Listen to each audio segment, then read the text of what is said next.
Un bunker pulvérisé en quelques secondes. Une frappe chirurgicale qui illustre l'évolution brutale du champ de bataille. La guerre des drones en Ukraine atteint un nouveau seuil, et Zaporizhia en est le dernier théâtre. Abonnez-vous et partagez cette vidéo pour suivre l'évolution du conflit en temps réel. Dans cette région disputée, un bunker camouflé des forces ukrainiennes a été totalement détruit par un drone FPV russe. L'opération a été menée par la 42e division de fusiliers motorisés du groupe de forces du Dnipro. Selon les images diffusées par le ministère russe de la Défense, la frappe a été d'une précision implacable, le drone a ciblé la structure avec une efficacité redoutable, entraînant une explosion massive qui a réduit en cendres la position fortifiée.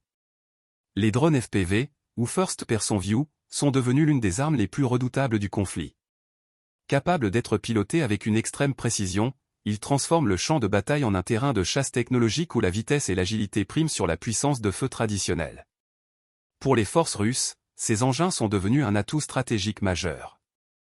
Ragnar, opérateur de drones au sein de la 42e division, explique leur rôle crucial.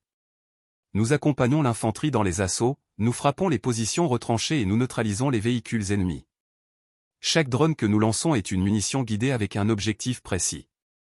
Désormais, chaque position ennemie repérée peut être instantanément ciblée et détruite, sans nécessiter un bombardement d'artillerie prolongé.